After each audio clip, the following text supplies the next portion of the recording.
युद्ध की कहानियों से इतिहास भरा पड़ा है। महान राजाओं की कहानियाँ सीना चौड़ा कर देती हैं। भारत के इतिहास में कई सारे युद्ध सत्ता के लिए, जमीन के लिए, धन के लिए, धर्म के लिए या फिर किसी स्त्री के लिए लड़े गए हैं। लेकिन क्या आप ऐसा सोच सकते हैं कि इसी भारतवर्ष में एक ऐसा युद्ध हुआ जिसमें लाखों सैनिक शहीद हो गए और युद्ध का कारण था एक तरबूज।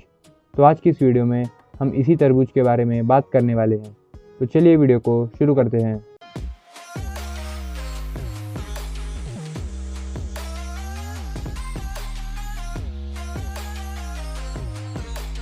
तरबूज, राजस्थानी भाषा में कहें तो मतीरा, जो बाजार में सबसे सस्ता फल होता है।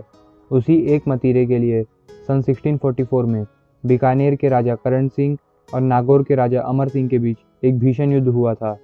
उस युद्ध को मतीरे की राड़ भी कहा जाता है। दोनों राज्य एक दूसरे पर जमीन या धन को लूटने के लिए हमला भी नहीं करते थे।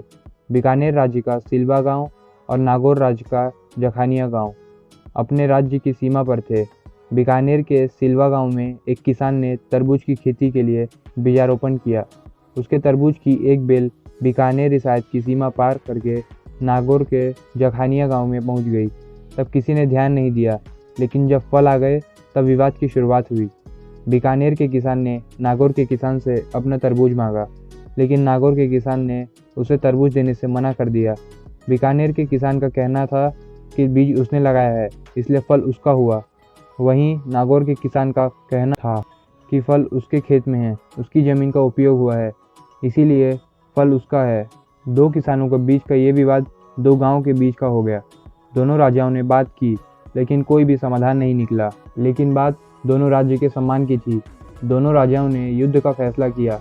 दोनों राज्य के बीच युद्ध हुआ और हजारों सैनिक मारे गए और अंत में बीकानेर की जीत हुई, यानी कि फल उसी किसान को मिला जिसने बीज लगाया था। जीत की खुशी में वही तरबूज खाया गया। लेकिन कहानी यहीं ख़त्म नहीं हुई। दोनों राज्य मुगल साम्राज्य के अंडर में थे। मुगल साम्राज्य का राजा उस समय शहंशाह था। जब उसे युद्ध के बारे में पता चला, वह नाराज हो गया। मुगल नीतियों के अनुसार राज्य के बीच झगड़े का निपटारा मुगल दरबार में होना चाहिए। युद्ध का ऐलान नागौर के राजा अमर सिंह ने किया था, इसलिए उन्हें दरबार में बुलाया गया। अमर सिंह ने शहंशाह के साले सलावत खान का वध कर दिया और शहंशाह के सैनिक से युद्ध करते हुए लाल किले से अपने घोड़े सहित छलांग लगा दिया। ये फैक्ट सुन के आपको कैसा लगा? वीडियो को लाइक करिए, कमेंट करिए, शेयर करिए और सब्सक्राइब करिए ऐसे ही और फैक्ट देखने के लिए।